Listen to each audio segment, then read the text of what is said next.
안녕하세요. 근 3개월 만에 뵙는 것 같습니다.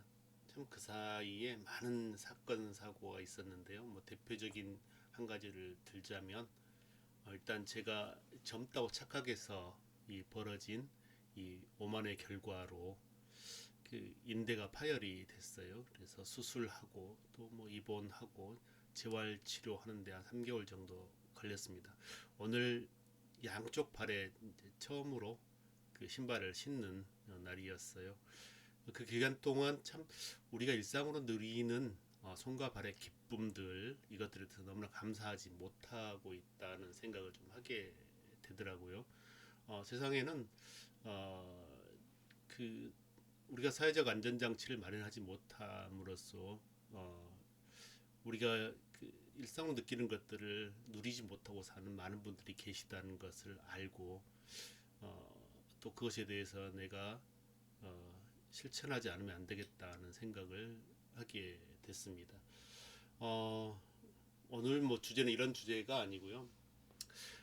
고등학교 2학년 자녀를 둔 그 어머니가 이제 그 상담을 요청해 오셔서 했던 얘기인데요. 일단 그 어머니 말씀으로는 그 아들이 너무나 그 반복된 거짓말, 를 한다는 거죠. 그리고 보통 이제 거짓말이 들통났을 때 그것에 대해서 어떤 자책감을 느끼거나 후회한다거나 뭐 이런 것들이 있어야 되는데 어, 또 반복되고 계속 거짓말을 하더라는 거죠. 어, 그래서 뭐 혼내보기도 하고 겁을 주기도 하고 또 매를 들어보기도 하고 다양한 방법을 썼으나 결국은 해결되지 않더라는 말씀을 하시더라고요. 이 문제를 어떻게 했으면 좋겠냐 하고 고민을 말씀하시는데 어, 여러분도 이런 경우들 많이 겪으실 거라고 생각을 해요. 이제 유사한 사례가 있는데 이제 어떤 아이는 이제 성인이 되는데 성인이 돼서도 마찬가지라고 그래요. 일단 자기가 배가 고프면 어, 가족들이 있건 누가 있건 상관없이 자기가 챙겨 먹어요. 그런데 가족들을 챙긴다든가 혹은 남을 위해 상을 차린다든가 이건 없어요. 그런데 또 역으로 그 가족들이 자기를 빼고 뭔가를 이제 뭐 치킨을 사 먹는다든가 그런 일이 있겠죠. 그러면 난리가 나는 거예요. 뭐 이런 경우도 있었고요.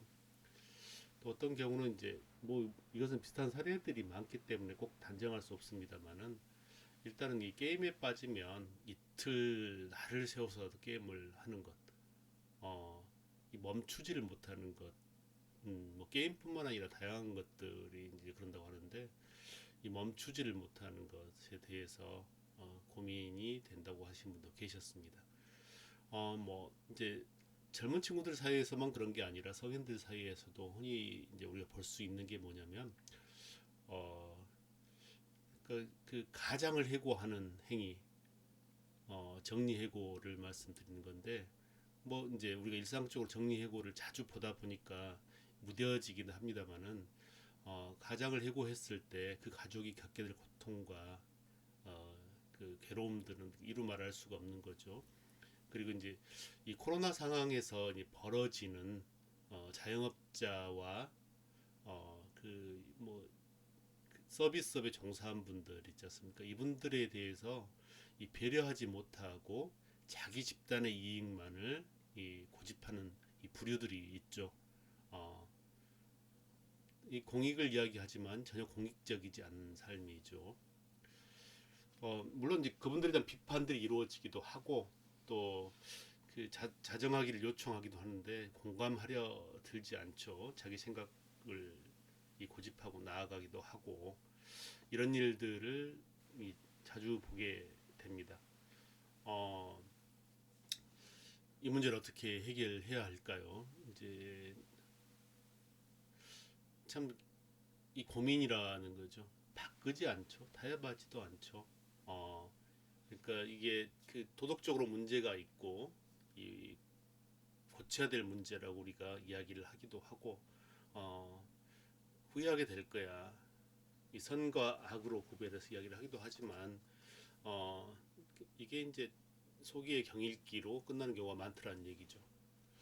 어, 그런 분들한테 한번 그런 질문 한번 해보세요. 아마 머리를 쥐어뜯을 거예요. 너는 사랑이 뭐라고 생각해? 혹은 정의가 뭐라고 생각해?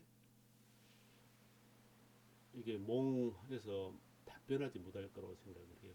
사랑이 뭐라고 생각해라고 하는 것에 대해서 혹은 정의가 뭐라고 생각해서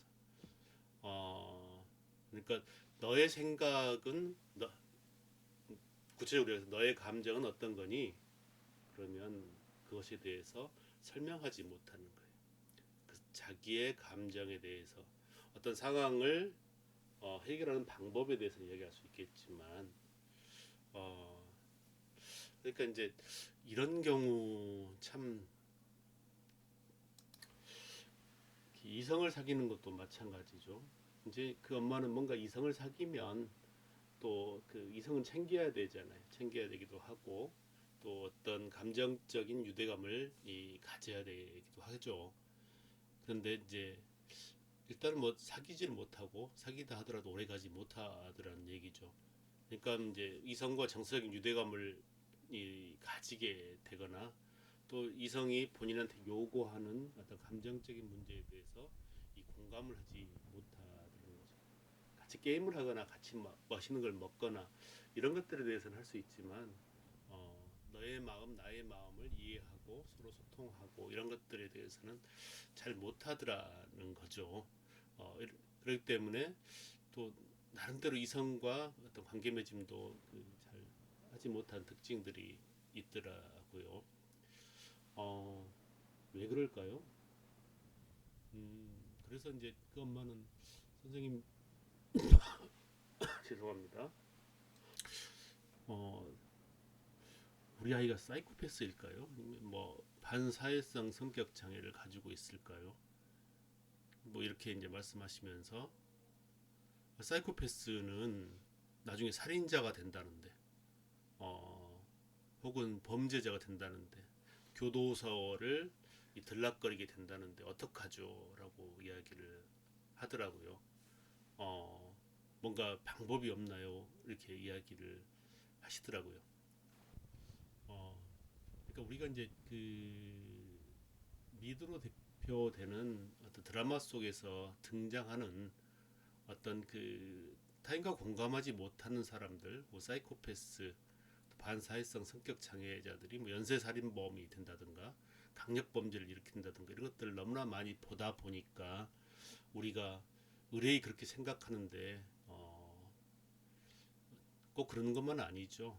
어, 이에 대해서 적절한 방법을 찾아보면 좋지 않을까 생각을 해보게 되는데 근데 왜 그러는 걸까요? 이제 왜 그럴까에 생각을 좀 해볼 필요가 있어요. 이제 학자들은 두 가지 정도로 이제 생각을 합니다.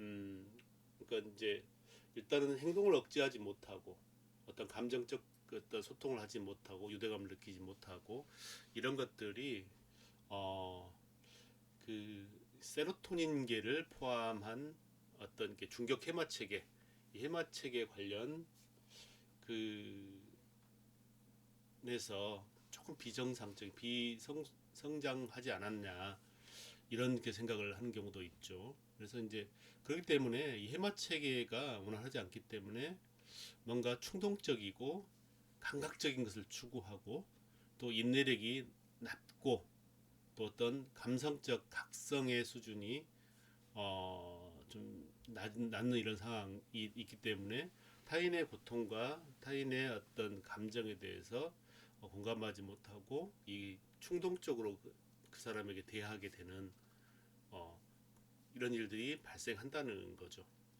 이제 이런 어떤 생물학적 특징을 이제 이야기하기도 하고요. 또 한 가지는 이제 사회적인 문제로 드는 경우도 있죠. 이렇게 사회화 과정 속에서 우리가 그 사회적 규범들 있지 않습니까? 규범들을 습득하는 과정들이 있어야 되겠죠. 그러니까 이제 부모라든가 제가 말씀드린 부모라고 하는 것을 늘 말씀드리지만 키우는 사람이 부모다라고 하는 말씀을 드려요. 어, 양육자를 말하는 거죠. 양육자가 이 성장 과정 속에서 이제 배워야 되는데 그걸 갖다 배울 수 있는 기회를 놓쳐버린 것. 그러니까 이제 어린 시절에 우리가 이제 바람직하지 못한 옳지 못한 경험이나 사건들이 반복되거나 또 트라우마나 충격이 이제 있으면서 이런 것들이 이제 인격 발달에 부정적인 역할을 한 경우들도 있더라는 얘기죠. 이런 원인들이 있다고 해요. 근데 정확한 건 아닙니다. 정확한 건 아니지만 이렇게 있다고 하는 건데, 자, 그러면 사회적으로 격리를 해야 될까요? 범죄자가 될 수 있으니까. 어, 혹은 잠재적 범죄자로 인식을 하고 우리가 멀리 해야 될까요? 어, 의외로 많죠. 직장 내에서 너무나 이기적이고 타인의 고통에 공감하지 못하고 다른 사람을 함정에 빠뜨리기도 하고 너무나 많이 보게 된 저 사람은 왜 저렇게 살까? 너무나 비인간적이야. 인간성이 없어. 이렇게 많은 사람들이 많다는 얘기죠. 어, 우리가 인정하지 않던 인정하던 우리가 흔히 보게 되는 것들인데 이제 우리가 그 양육함에 있어서 이렇게 하면 될 것 같아요. 그 아이에게 선과 악의 관점으로 이것은 착한 거야, 이것은 악한 거야, 이것은 죄야, 뭐 이렇게 하는 것은 올바르지 않다는 거죠. 어, 그 아이에게 앉혀놓고 이건 도덕적으로 문제가 있어. 너의 양심을 깨워야 돼. 네 안에 있는 양심을 깨워내서 마음을 갖다가 정화해야 돼. 이렇게 이야기하면 이해를 못한다는 겁니다. 음. 그러니까 이제 그러다 보면 우리가 이 죄책감을 강요하죠. 죄책감을 느끼라고 강요하게 되는 거죠. 어, 안 될 것 같아요. 이런 방법으로 해결이 안 되더란 얘기죠. 자꾸 이제 그것을 통해서 그 친구가 어떤 변명거리, 거짓말을 하게 되고 그 상황만 모면하면 또 반복하고 늘 그 상황을 모면하기 위해서 잔머리를 굴리게 되고 반복되더라는 얘기죠. 이제 그렇게 이야기하지 마시고 그 아이를 양육할 때는 훈련을 시켜야 한다고 생각을 해요. 일단은 설명할 때 숫자로 말해 주라는 거죠. 엄마가 엄청 화가 나서 이 분노가 폭발할 것 같아라고 이야기보다는 엄마가 화가 10까지 있으면 지금 이 8이나 9까지 올라와 있어. 어, 엄마의 슬픔이 10까지 있으면 그 중에 한 6 정도에 있는 것 같아. 이렇게 숫자로 이야기해주는 습관을 가르쳐 주라는 얘기죠. 어, 숫자로 이야기해주는 방법이 있겠고요. 다음에 또 한 가지는 뭐냐면 이 일을 반복하면 이 일을 계속하면 너한테 장래에 이익이 될 거야.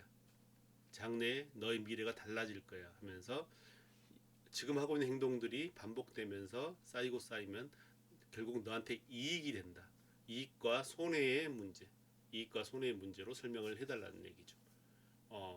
그리고 어떤 즉각적인 상황 속에서는 이 행동을 했을 때, 이 일을 했을 때 너한테 불리한가 유리한 유불리로 설명을 해달라는 얘기죠.